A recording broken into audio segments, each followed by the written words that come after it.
I'll never get over that. I know. Welcome to Over 50, starting over, everybody. I'm Barry Edwards. And I'm Merle Garrison. Here we are, March 25th. Boy, this month is gosh. going by quick. Way quick. I can't even believe it's the end of the month. Yeah, for sure. That happened. And you know what's happened since last Friday? Because What's last that? Friday, I told you about how the Browns dodged a bullet. They were going after Deshaun Watson. And they said, oh, it's a done. Deshaun declined them. The other teams were in the running. I was like, oh, thank God. But they killed their relationship with Baker Mayfield. Right. Well, they doubled down. They went after something happened. They got him at the world's biggest deal ever done in the NFL for a guy that has 22 allegations. I guess what is that you call, like O.J. Simpson got how he finally got litigated? What do you call that? So you never help me out when I do this, ever. I hate that. I can't help you on that. Sorry, you're drowning on that one. Yeah, civil litigation. That's it.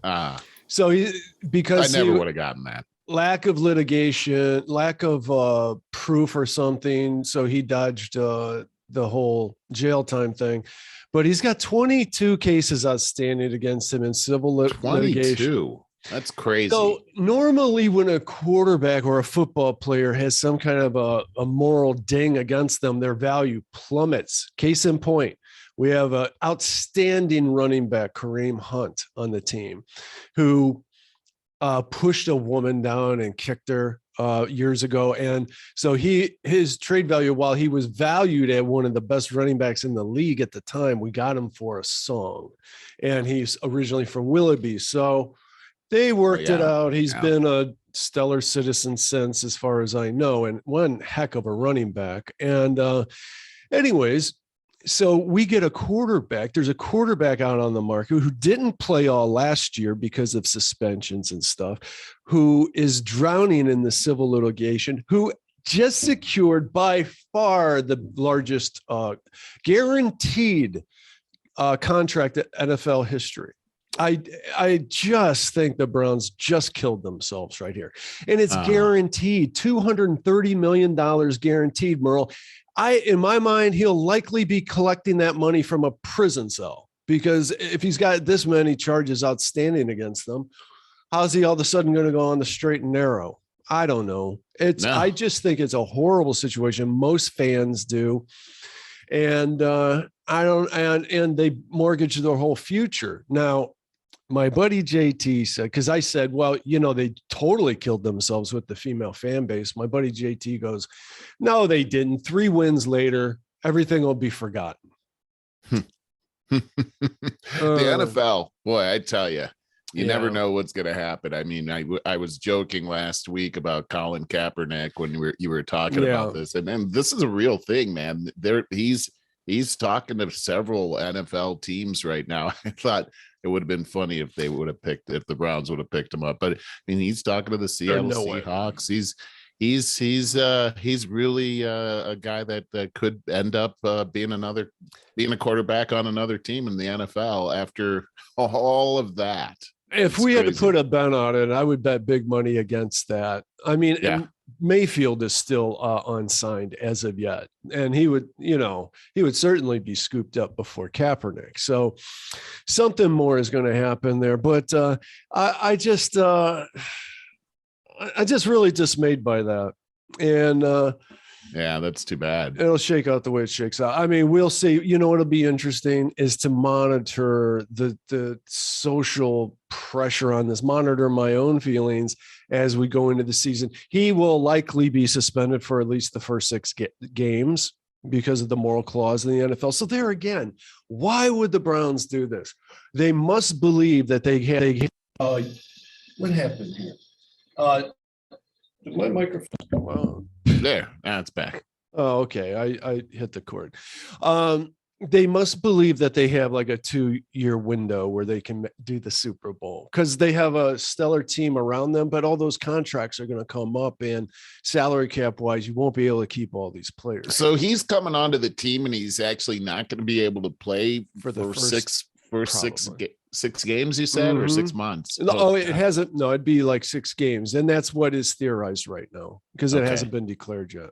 But likely. And this is because of the 23 indictments? 22. 22. Only 22. Only 22. That's insane, man. Yeah, it really is. You gotta be a pretty good ball player to get away with 22 indictments and still be recruited at that level. That's amazing. He is supposed to arguably be a top 5 quarterback. So, I mean, the argument is that they did improve over Baker Mayfield, who was a very good quarterback, but played injured all last year. I remember that. Right. Well, yeah. Well, anyways, let's roll that right into the next depressing moral dilemma. All right. Let's hear it. Yeah. All right. So this is, I think everybody could relate to this, and you probably have a side one way or another because we're supposed to pick sides, and that's what we do today. Yeah. I have a couple of good friends, a couple that are neighbors, very good friends that I've gotten to know because of walking the dogs. Charlie is absolutely in love with their dog and vice versa. And see them out all the time walking, and we talk all the time. And I really adore them. And, they're like in their 60s and really kind of young 60s and really very, very nice people, and love talking to them. Well, I asked, I was talking to the wife the other day. Actually, I was texting her because I was like, man, I got Charlie a quote for getting fixed from my typical vet, and it was over $1,000, including the teeth cleaning. That's a long story. I don't know why they were asking that much, totally way out of the ballpark. And so I asked this person, you mentioned your vet before that you like so much. And I said, I want to get a quote from them. And she gave me the information, and then it clicked in. Oh, right. You said that's likely a lesbian couple, and they called the vet Rainbow Vet Clinic. And it's like, oh, okay. So it's all the gay pride thing. And so in my text back, I said, I'll be sure to talk with a lisp when I call them. Oh, and yeah, well, okay. So that's, you immediately went, with not even, okay. Now, my perspective was I'm acutely aware that I am a tall, white, heterosexual male in the Heights. I'm acutely aware of that. Yeah. I bet you are. It'd be like being a tall, white, heterosexual male in San Francisco. Same thing. So that's kind of where I was coming from. But, she texted me back with, I think highly of you, but with my standings and beliefs, I believe that those stereotypes are not helpful. And then I'm like, oh, damn. Okay, so I guess it was really stupid of me to make that joke. And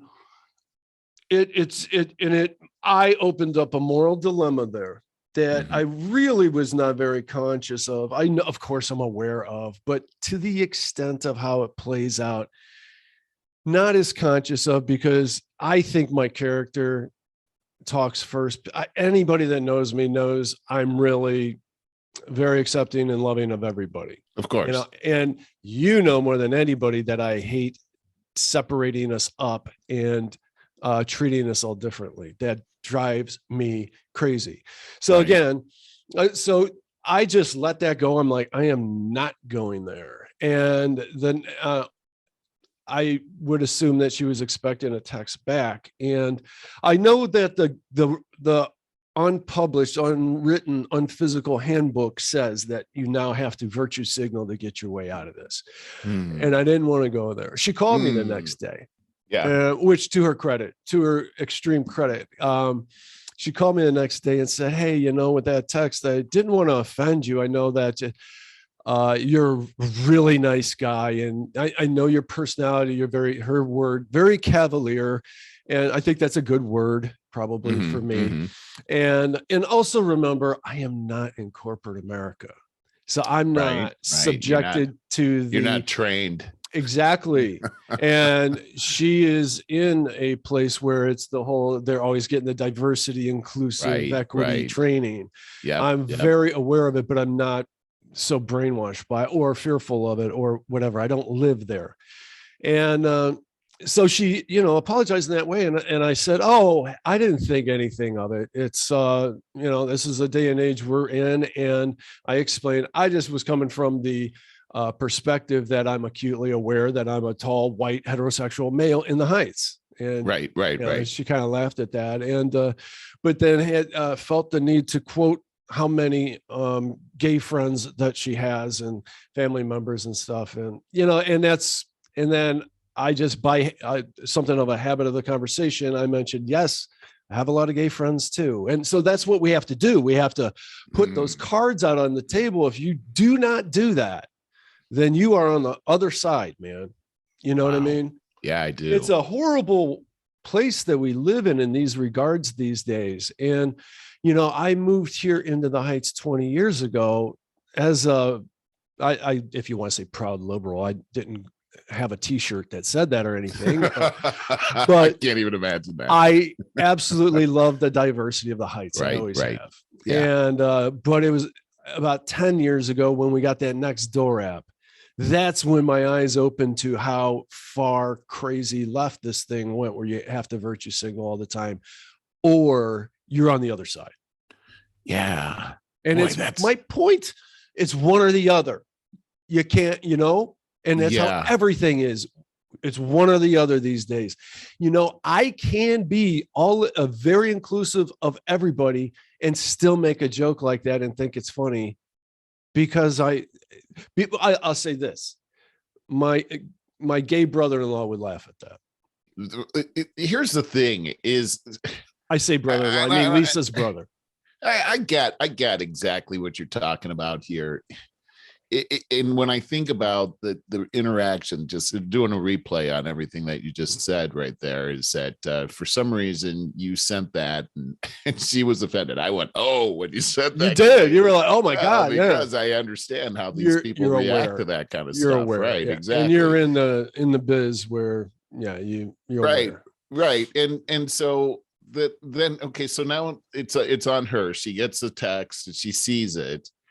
Why the need to respond back and say that? It's not like you're barraging her with things that are inflammatory. You made one comment, but you respond this way, and now you've put a barrier between the two of you. Well, that's not insurmountable. Right. But it's correct. There. It's sort of a make no mistake. I'm the one that instigated that with that comment that I don't know about instigating. We're going to making a joke. Right. We're going to come right back to where you were, but I'm going to say, if we want to wrap this all up, go straight to the end, that I'm going to think that I have to learn to think about what I'm saying. But then you go right back to, you're saying that, so she put it out there, and I'll be honest with you, I kind of felt like a 56-year-old adult getting schooled a little bit. Right. It's hard. Like, I need to be told that. Point. Yeah. I think that's my point, is that from there, it's very difficult to save face. And it's important in a relationship, especially in a relationship that is more superficial. You've met these people while you're walking your dog and everything, and you want to maintain, you want it to be friendly going forward. But you throw something like that out, like, hey, I'm insulted by that. It's going to be tough to come back from that whole thing. And why not just let it go? And if it persists, maybe that's when you weigh in. But you made one comment that veered a little bit off, and why even go down that road? I guess that's my thing. What point?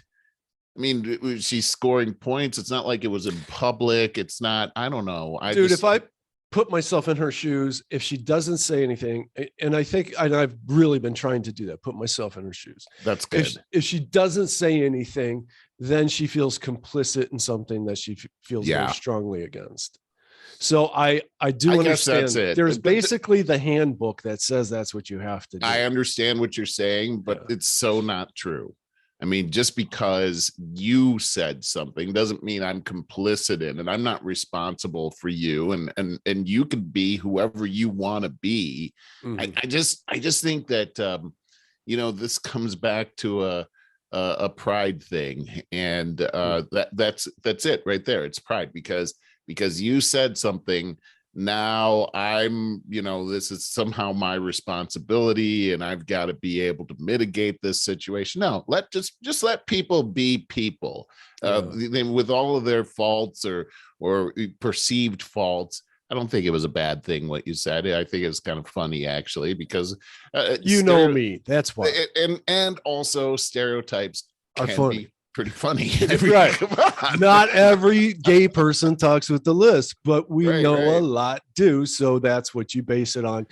And I'm no comedian, but comedy is based on a little bit of just a tiny bit of offensiveness, Come on. And the other thing too is that, it's an equal opportunity thing. I mean, we need to not take ourselves so seriously. We talk about stereotypes, and it's like, hey, every race, every religion has stereotypes. Yeah. And so whatever category you're in, there's stereotypes around that. And can't we just laugh at those things? I mean, why do we have to take this so seriously and so personal? Why can't we just if we laugh at ourselves, then we can laugh at other things too?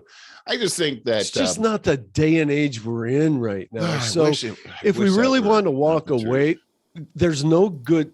If we really want to walk away with the best resolution out of this, don't you think it's, Barry, you got to learn not to filter yourself? I think should that not have said that. I won't say that, hey, it was a good thing that you said that, Barry, but I also don't think it was such a bad thing to say. Yeah. And I don't think it was worth making a case about the whole thing, unless that's something you were consistently doing in front of them, and that's annoying. I could see that, but I don't know. I'll say this though. I don't see you as a person that's unfiltered all the time. You know what I'm saying? You're not that person, Barry. I'm not unfiltered, but I'm also careless. You know me, Scott, your brother knows me better than anybody in those regards, that, Barry just says what he thinks, and he should. And there are times I offend people. And I've been trying to filter more because I want to be more professional, to tell you the truth. And here's the thing about the person that I was talking about. One of the sweetest people you ever mean that. And both of them, the couple is super sweet people. Love them dearly, really do. And we call each other friends for sure. So I feel bad that I made her feel bad. I'm the one that instigated this thing. I'm with you. And at the same time, you don't want to make somebody feel bad. And I think that's where the whole thing comes in, is she said that, and then you felt bad. You felt shame. That's the hard part. Yeah. The shame. God, I hate shame. Yeah. It's terrible. But then there's the other side of the coin is that, this is over 50 starting over, right? We're at an age now where we have to know who we really are. You know who you really are. You know you're not a person that's anti-gay or a bigot in any kind of way. You know that about yourself. And we have to come to this point at this age where we are concerned because we want to be, friendly towards other people, but we also have to sometimes not care so much about what other people are thinking when you know what the absolute truth is on the inside of you.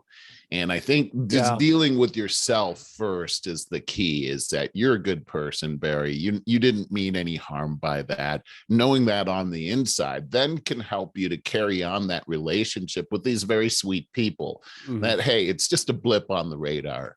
And you got to forgive them for anything that, they might be carrying on the inside of them towards you, because it's nothing really. And that way you can kind of clean the slate yourself and move forward. Because at the end of the day, you don't know what they're thinking. All you know is what you're thinking. And this can be a hindrance in your relationship going forward because of how you're thinking. Very true. In order to kind of clear the slate and move forward, you got to kind of settle that whole thing in your own brain. You're right. Because it's not really a big deal. And it sounds to me like the way the story ended is that she's willing to move ahead and move forward. Now you kind of know, hey, you got to kind of be a little bit more on your P's and Q's with this particular person. But I think I think this is one of those things where the next interactions that you have with this person should just be like, hey, just forget that ever happened and just Agreed.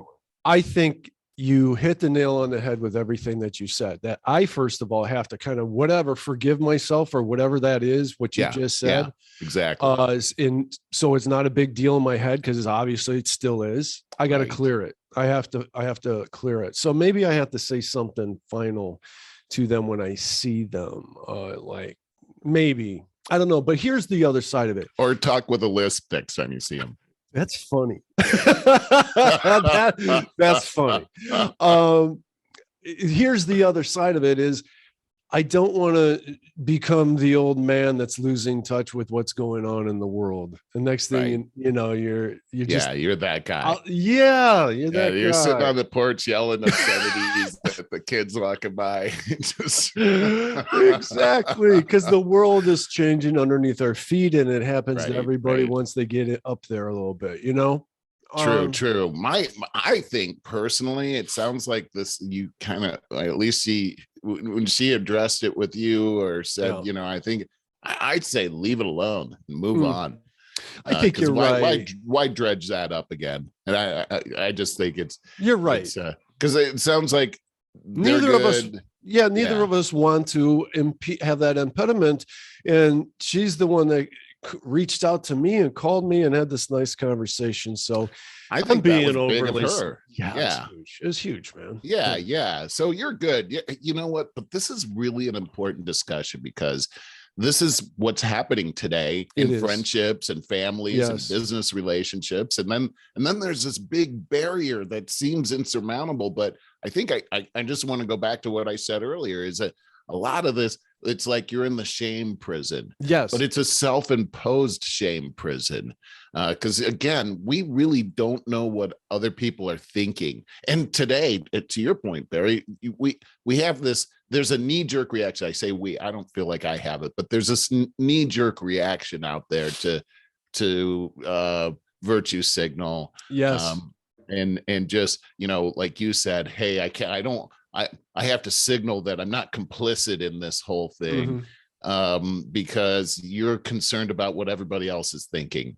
And I think that's a problem in our society today, is we're so focused on what everybody else is thinking. And while that's important, it's more important to understand to be okay with yourself and reconcile with yourself and know who you are and what you stand for. And when you're under that kind of an attack, and it's not necessarily an attack coming from somebody else, they may have said something, but your brain sometimes attacks itself. Yeah. And when you're in that situation, I think you're your own worst enemy in that situation. Well, you're absolutely right. But the reason, a big reason for it is because if you, for one instance, really try to put yourself into the position of being raked through the coals on social media or publicly on the app next door, being called a racist or a bigot, that's fear. It's a powerful thing. You're right. It's weaponizing the whole thing. And this is why one or the other, all these things can't exist simultaneously. No, you can't.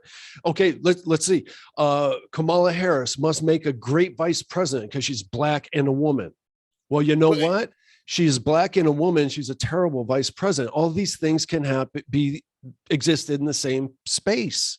You know, that's interesting. You're bringing this up. It seems to be a theme in our show over the past couple of years, is that you don't necessarily have to be one side or another. Yeah. You can both be right. All these things can be true at the same time. Yes, exactly. And I think that makes a lot of room for people, a lot more room for relationships, and just this settling of, I'm okay with you, you're okay with me. We can all play in this sandbox right here. Right. You know, I have a friend I will simply say a southern state. I was even going to say the state, and I'm not going to do that.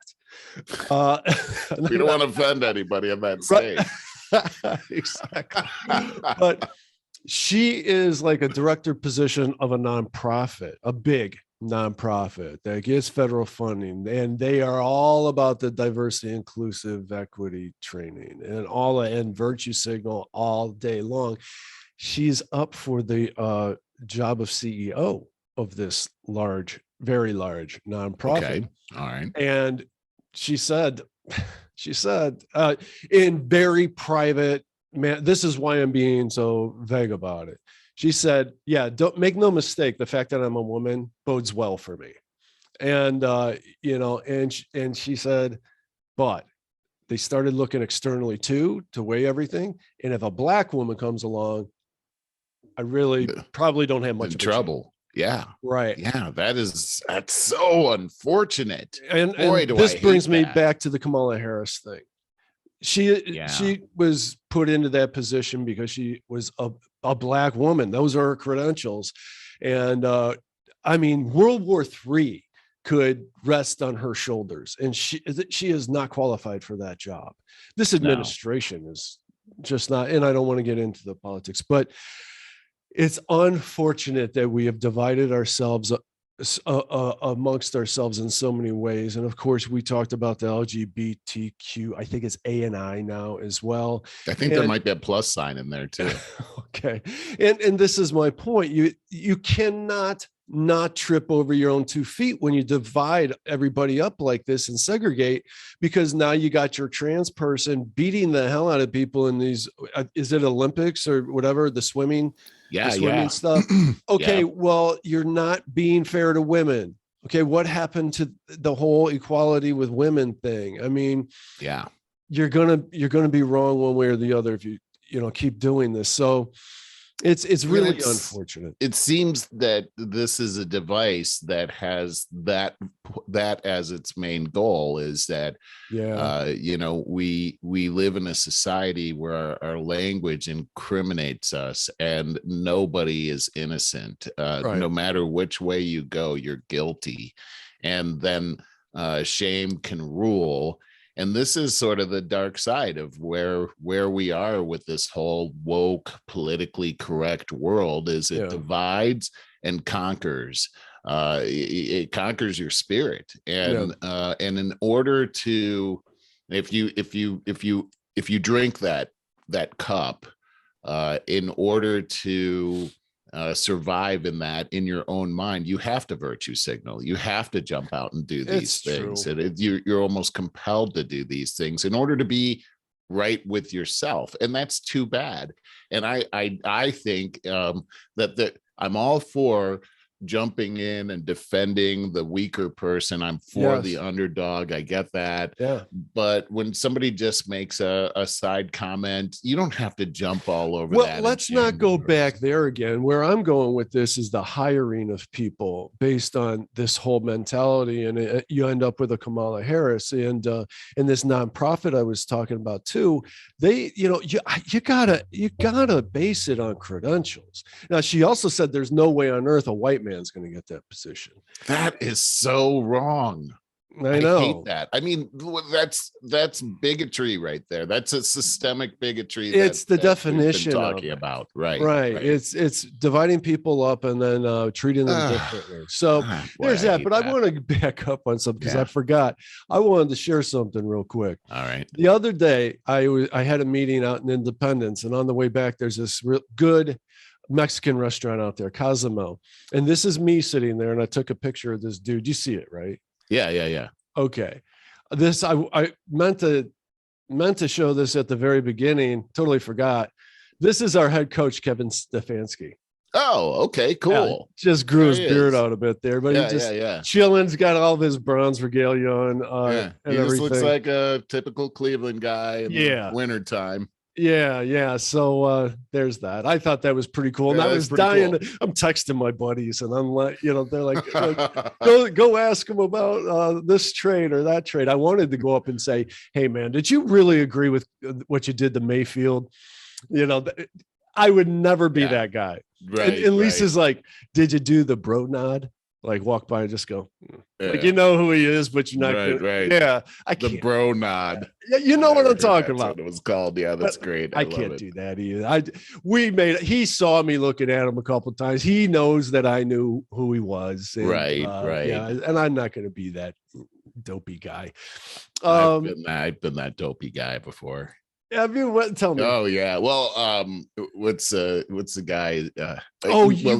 Being in Hollywood or living there, I was constantly seeing these people, and sometimes I could not help myself. I mean, it just came out of my mouth. With Larry David, I saw one time in the store.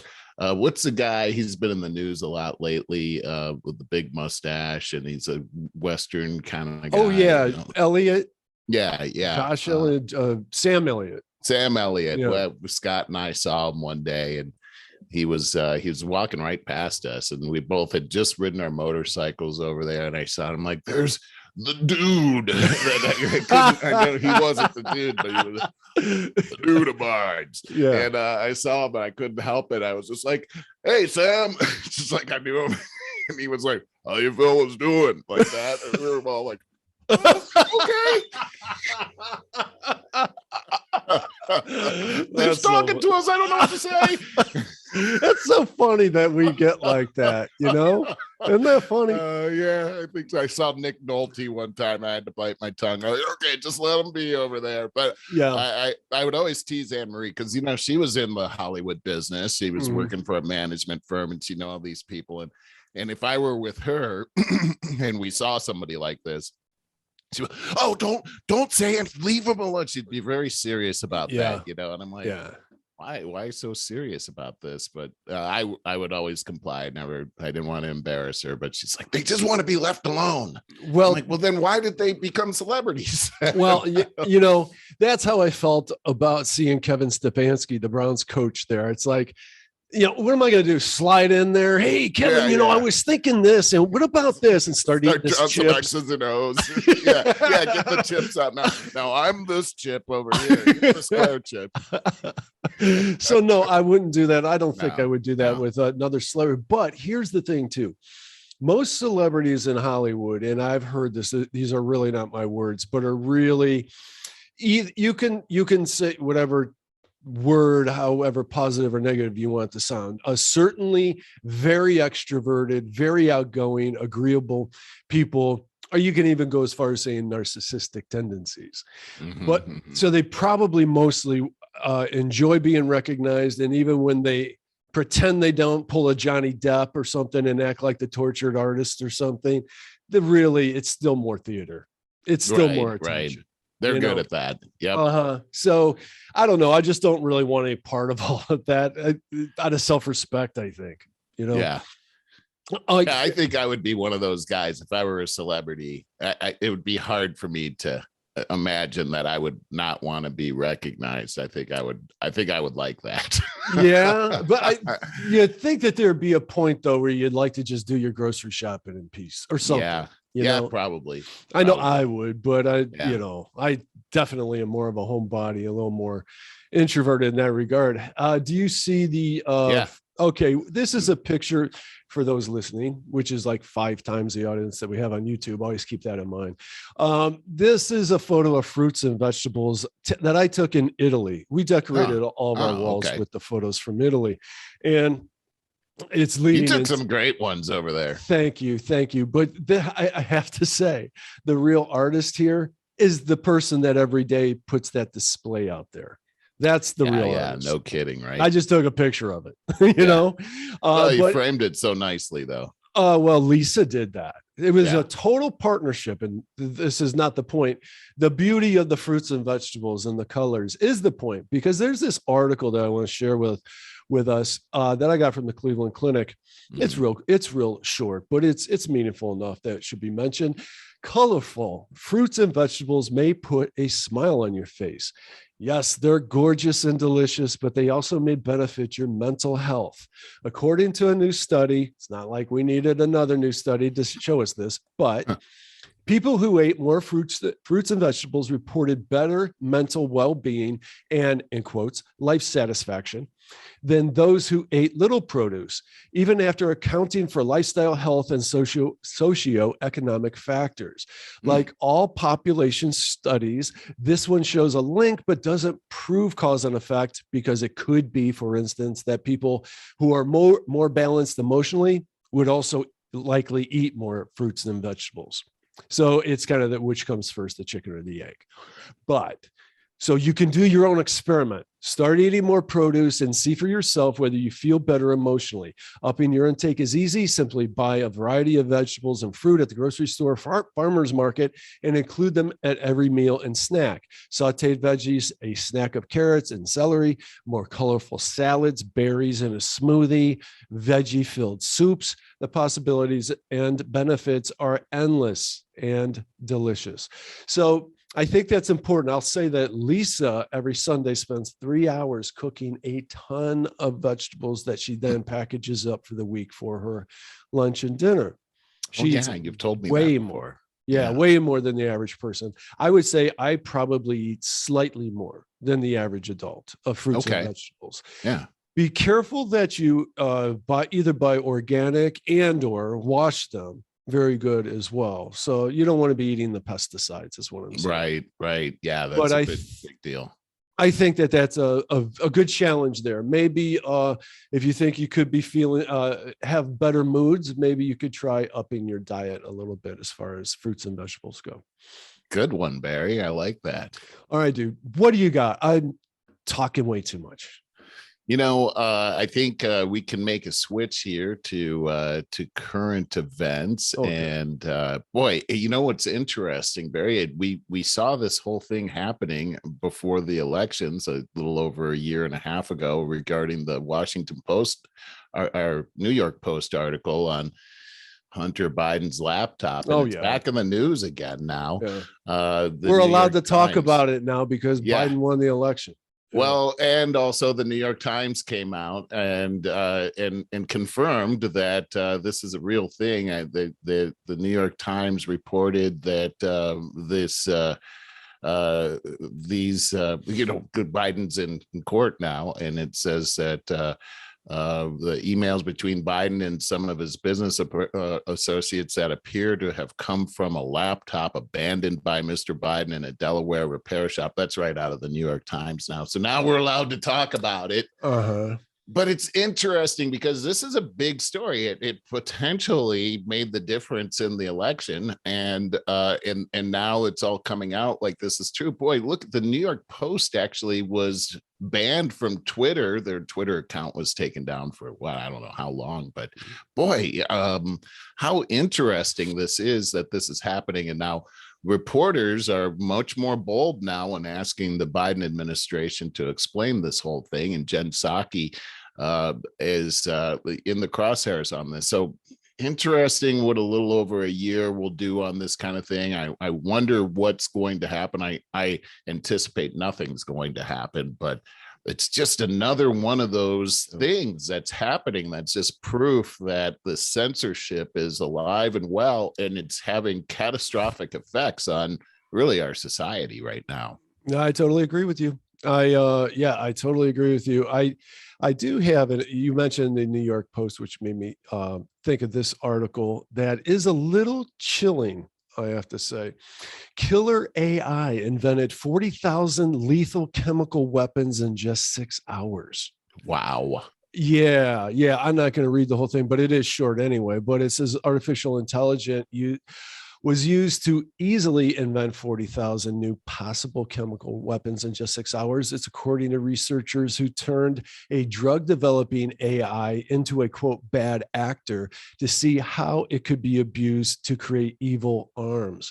And this is how it turned out. You know what this reminds me of? It reminds me of gain of function research. That is, it's used to gain of function is we try to see if we can make a potentially devastating disease, make the jump from animals to humans, and so that we can create the vaccine before it happens.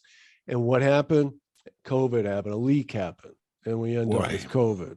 So this is scary, man, with AI to do it, kind of doing the same thing. It was being used to in this way of like doing gain of function research. And they just wanted as an experiment, see how easily it could be used for malevolent means. And whoa, that's a scary result. 40,000 possible new chemical weapons. Yuck.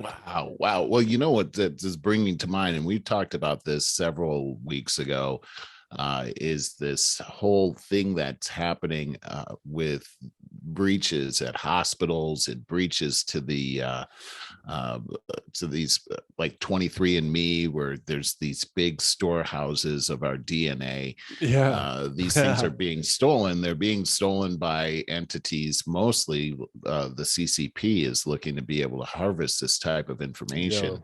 And you go back to 2003, Chi Hodian, the defense minister, was talking about development of these biological weapons that can kill certain ethnics, but not kill the Chinese people. God. And this is, and specifically, he was referring to the United States and the Chinese population here. So some type of a weapon that could potentially kill everyone except for the Chinese people here in this country, because there are so many.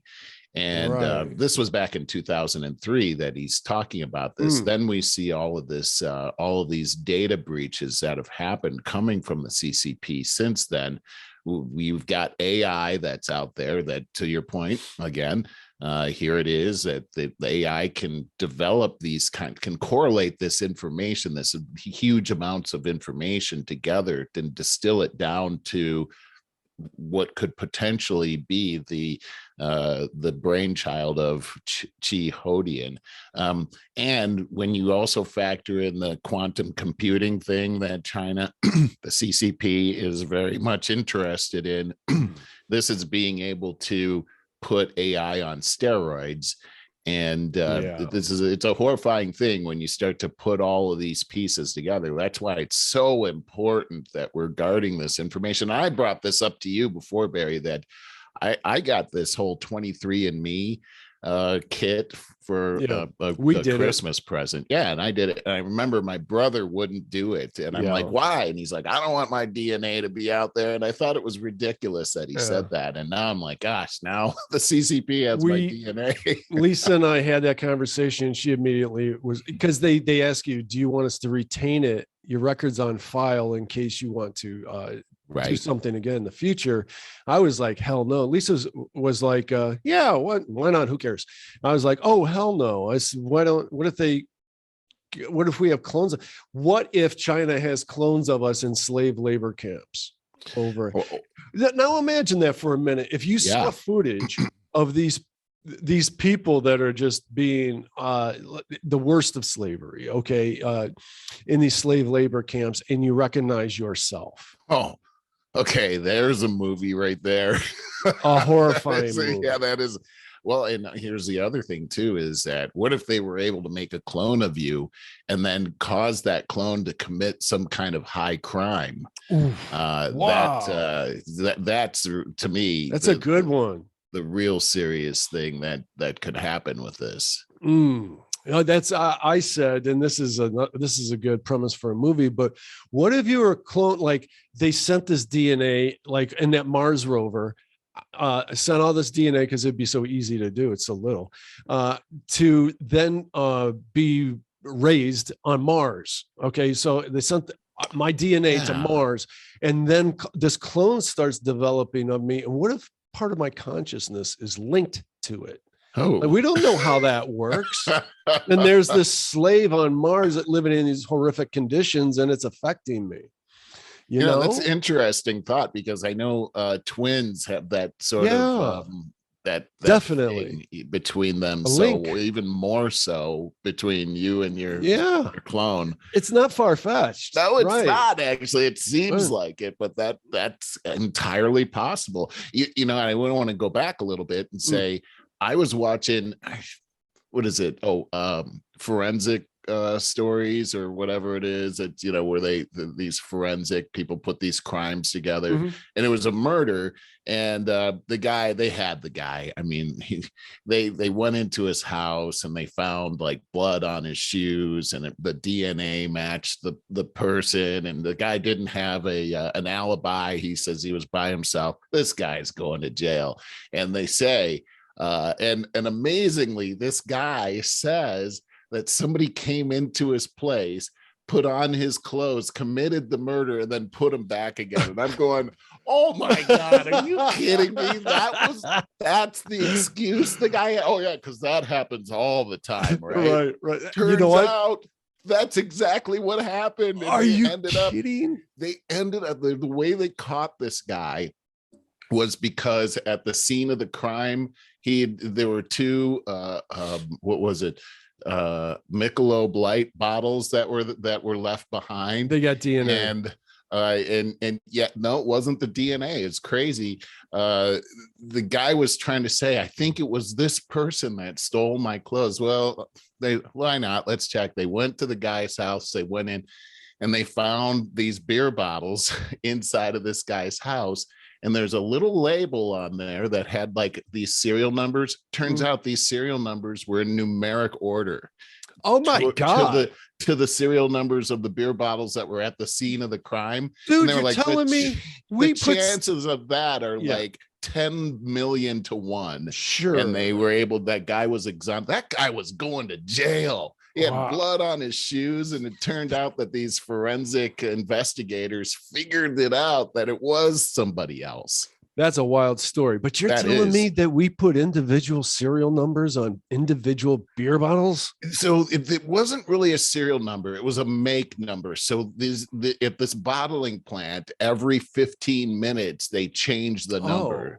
So they produce something like 8,000 of these bottles with the same number, but then they get distributed all over the country. Well, inside of a 6-pack, it's possible that several of these will be in the same batch. But to compare those bottles over at that site to the bottles that just happened to be at this one guy's house, the connection was too much to overlook. Yes. Like I said, it was like 10,000 to 1 or 10 million to 1 that this guy could have it. But cool amazing story. That they actually listened to the guy. Like, if someone stole your clothes and committed a murder and then put them back in your closet, come on. You know what? Based on this, you got a free Juicy Smollett. You know, he's kind of. This is kind of his story or something like that. Well, he's out already. This is a story that I saw several days ago, but I brought it. I copied some notes of it because you used to live in LA. You have very strong feelings about this. Yeah. And the news out of LA just is always so horrifying, and it gets worse and worse. Yeah. Demand for panic rooms costing up to $1 million in crime-ridden LA is soaring after string of celebrity robberies. One project included a secret escape tunnel to Malibu Beach. Man, this is sounds like right out of the movies, but what would you expect, right? Okay, a few bulleted points. Los Angeles is one of the largest cities in the country and a host of lax criminal justice reforms implemented since the election of DA George Gaskin in 2020. Yes. Homes on sale starting at $4 million and above are the source of these requests, meaning the panic rooms. Real estate agents are never allowed to disclose the existence of these safe rooms until the property is sold and under contract.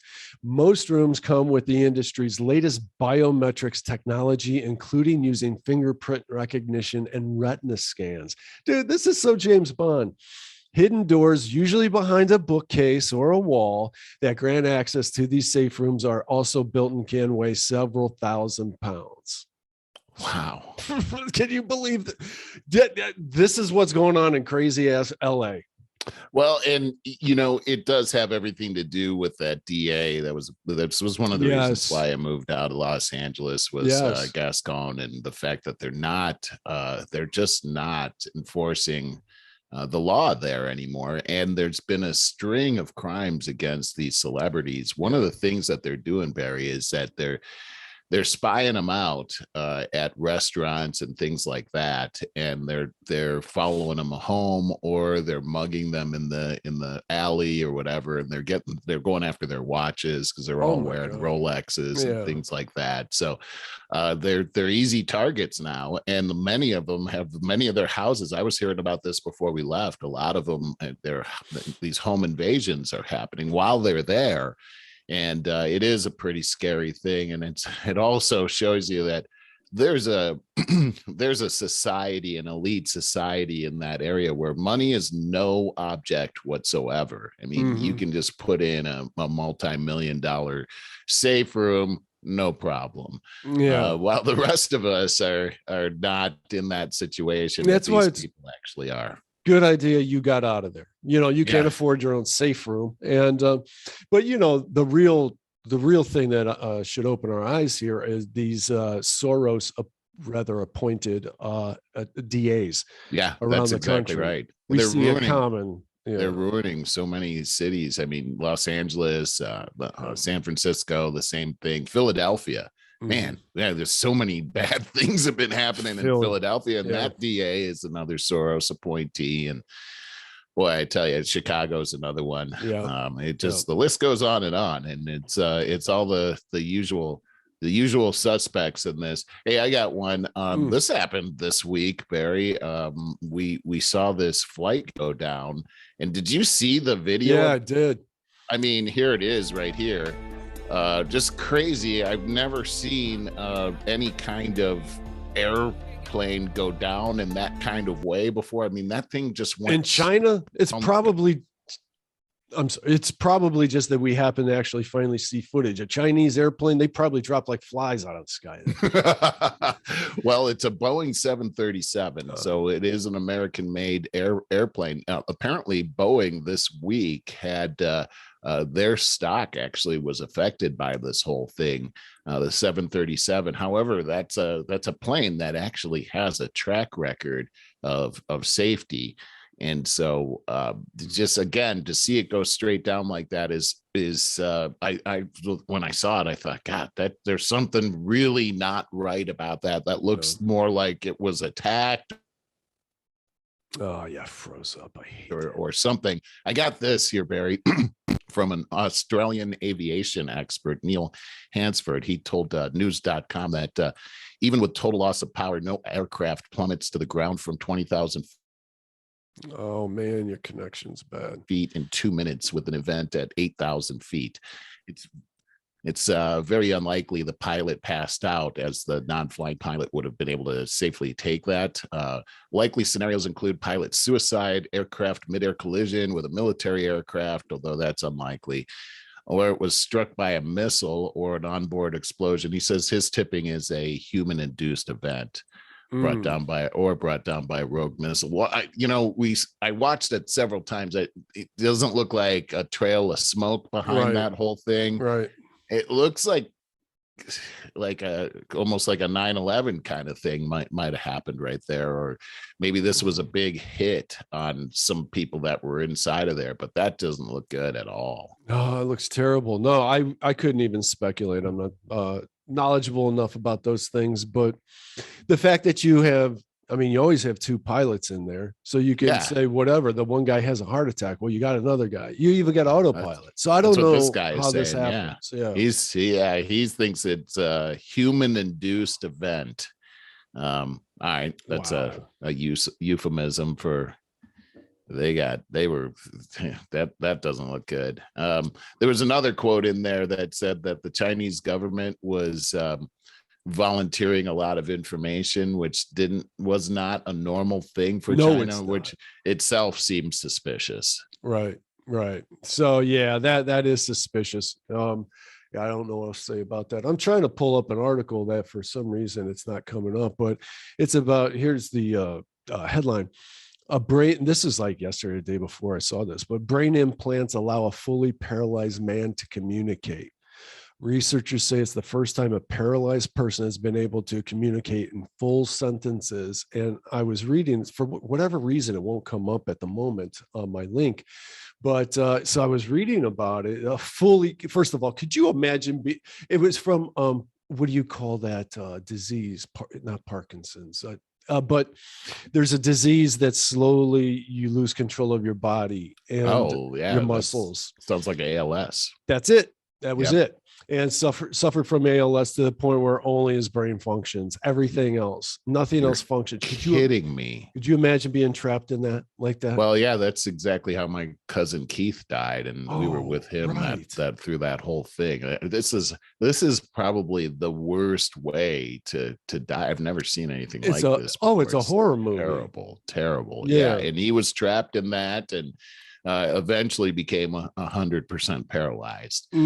And to the point where he couldn't speak anymore. And that's and he was on a vent, and his instructions were that once he couldn't communicate anymore, to pull the plug. Yeah. But here's a guy that was able to somehow overcome that. They put these chips in. I'm going from memory and reading it. So they put these chips in that they then instructed him to think about motion. Use your brain like motion. And I forget the particulars, but what it did, it would create a tone. And then he learned how to create this tone. Then he learned how to create another tone. Then he learned how to create another tone. And slowly he got to be able to learn how to form a letter. And it just kept building, and very quickly, because we learn quick. And, and he had nothing else to do. So, I mean, a bad joke, but it's true. It didn't take him long at all to be able to form full sentences by learning how to form these tones, by associating his muscle memory, movement, I guess you would say. What is that in the front of your brain that controls movement? But that's what they lobe. Yeah, there you go. They were using that to create these tones that he then learned to put together very quickly. I think that's it. In one way, that sounds like, oh, that doesn't sound all that difficult, but in other ways, it sounds pretty damn miraculous and exciting. I mean, that's really exciting. That is huge. That's huge, Barry. That's huge. Yeah, the link will not come up. So I don't know. It knows you're doing the podcast, but still, that actually gives such great hope for a lot of people out there. Amazing. And then I mean, it sounds like you had to totally learn how to speak just with these tones. That would be like having to learn a musical instrument or something. Yeah. You know, the thing about this disease is that it doesn't impact your mental capacity, just your muscles. So you are not, even though your body is shutting down like this, it's not like you're catatonic. Your brain is still functioning just like it was before. So you're literally, like you said, you're literally trapped inside of your body. You know, that makes me think, I remember hearing a report of the particular person, but this has happened many times, that using a particular drug for surgery purposes, people have been put into that state where their body is 100% shut down, but their mind is 100% lucid, and surgery is being performed on them, and they feel every bit of it and can't yell, scream, move, nothing. Oh my gosh, that sounds terrifying. That's a horror movie right there. But yeah, that's really happened. Wow. Okay, so I was going to say that one of the things that I saw happening to my cousin was that even he had this, even though his brain was 100%, being trapped like that does start to cause mental issues. I bet. I bet. And even delusional type of things started to happen, where I came over to his house one day, and he was telling me about how when his wife goes to bed, that he just walks all around the house and he does all of these things. And he really believed that. It almost made me believe it, but it just wasn't happening. But he believed that it was happening. I didn't want to take that away from him either and argue and tell him that wasn't happening. And one time I came over with my son, and he was telling me that he was convinced that he could walk. He wanted me to grab him by the hand and pull him out of his bed, so that he could show me that he could walk. And then I wouldn't do it, obviously, because it would be terrible for him to fall down like that. And he got so angry with me. That was a terrible. Yeah, you froze up again. Time for me and Brandon to experience that, but takes a lot of love. Yeah, that puts you in a really bad spot right there for sure. It does, yeah, absolutely. Yeah. There's some other stuff though. All of this is kind of leading up to the manipulation that we're doing with our mind and now our bodies. I think I mentioned this briefly a week or two ago, but and there's this cellular rejuvenation experiment that's being done in mice, which is reversing signs of aging. And, I have found that for whatever reason, it's not that article. I cannot pull up my internet. Although it's working here with us, I'm not able to pull up new web pages for some reason. Huh. But anyway, so this article, while it's likely a long way off, I just have a couple notes here. While it's likely a long way off to be ready for humans, a new study investigating long-term partial reprogramming of cells in mice appears to have produced some very intriguing results. Here's a quote: "We are elated that we can use this approach across the lifespan to slow down aging in normal animals," says this guy within his big long title. The technique is both safe and effective in mice. The team found that tissues in the kidney and skin of the mice were rejuvenated, in quotes, meaning that expressions of genes which cause inflammation, cell death, and stress response were lowered in the treated animals. Huh. The skin, no, man, listen, the skin was even able to, women are going to be like, I need that in the skin cream right now. Yeah, right. Well, I wish I had. I need it too. Yeah. Yeah. The skin was even able to proliferate more and scar less, the opposite of what usually happens in older age.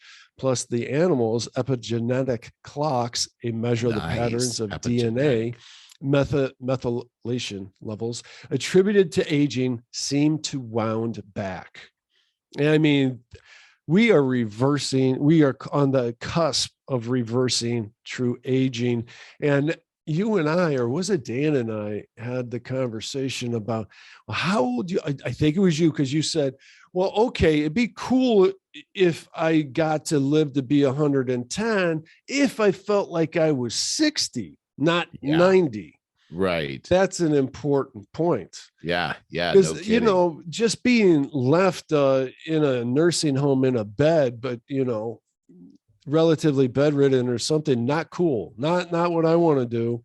So if it truly gives you vitality, then, okay, cool. Yeah. But do you believe in the afterlife? Do you believe in that there's a better evolution of us on the other side of this life? I do. And I think we can overstay our welcome here. Yeah, I do too. And I think this is an interesting thing to think about too. And, not everybody's going to take this kind of stuff. And you've seen these movies where these people, what do they call it? Highlanders, where they live forever. And then they've got to because they're not aging, they've got to keep moving around, and things like, can you imagine that kind of life? Like where you're just going to live forever, but all your friends die and anything dies. It's unnatural. It's not natural for us to be around in this life, at least forever. It feels like you just start to run out of steam, and then it's time to go to the next chapter. To your point, here are two real downsides to that as I see it. One, you're probably you're going to be at that old age where you're not going to be able to work. And so we would have this ever increasing dependent class, or you're going to have to work for another 40 years. Yay. So you get to retire when you're 100. Okay. So it's a long time from now. Right. And here's another one. We kind of started off the show talking about this. I was kind of saying about that offending my neighbor kind of thing, that you get to an age where you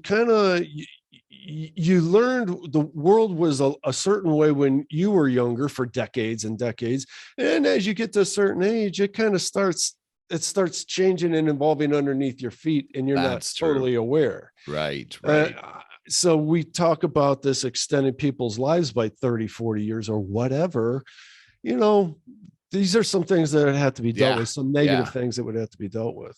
No kidding. Wow. That's kind of mind blowing to think about. Yeah, well, this stuff is like right here, right now, Yeah, you're right.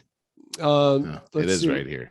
Where are we at? Do we want to? We're starting to run out of time here. Yeah. Okay. Well, I got a couple of lighter things that you're going to enjoy. This one, super light and quick, but this monster fish caught in river to believe. Holy mackerel. That is in a river. Holy mackerel. In a river. The Detroit River, 7 foot long, 240-pound lake sturgeon in the Detroit River. Wow. Could you imagine wading out there and this thing kind of runs into you? No. That would be terrible. But it was believed that where did I see this? That it was like birthed in like 1920, around 1920 when Detroit. Wow, like it's 100 years old. Wow. Yeah. So that one's kind of amazing. And then I don't know if I'd want to eat that then. 100-year-old fish. Oh, I don't think you'd want to eat that. That's probably it's a bottom feeder fish. It's probably it's one of those. Have you seen those where these people go catfish hunting and they're like wade into a river and then they reach into a hole and pull out a ginormous catfish? Have you seen these shows? No. As you mentioned that, I've seen something like that where it's like a recessed river and it's mud. And they go out looking for it. And maybe they were using dogs or something, and they dig down underneath of there and then pull out a catfish. Yeah. These things, and they're huge. And then they're kind of disgusting. It's like in India or something like that. Yeah. I saw that. I don't know where I saw that. That's not for me. One final thing I want to make you guys aware of on AARP.com. Boy, I date our show when I do this, but I think this is kind of interesting. This is up right now. Day 2 of our virtual event has classes, chats, and concerts. And I took a look at this, a day filled with online classes, and I pulled it up. I pulled up the link, and I liked this one, Finding Purpose. On Friday, this is today, right? 25th. Yeah. Join AAR. Yeah. So probably over with by the time I mention it. But I've seen these kind of things about finding your purpose at this age of our lives all over AARP at different times. And I think it's very, very useful. I think a lot of us, you and I talk a whole lot about, do what you should be doing, what you want to do at this point in your life, monetarily, for your job and whatever. And a lot of us are like, I don't know what I really like. I've been working my whole life just to survive, but what else, do I? There are people that are experts in helping you find something that is very purposeful. And I have found, I had my eyes opened by a client and friend of mine, Sandy Mobley, who kind of specializes in this kind of thing. I've always said, well, helping people, it's all about helping people. Everybody wants to help people. And she goes, no, that's not really true. And I'm like, what do you mean? She goes, some people just really love the game of business, building their businesses. And, and they don't care if they're helping other people or not. This is just a game they play. And they're good at it and they enjoy doing it. I was like, you know what? You're right. Now that I think about it. Yeah. So, I've seen that too.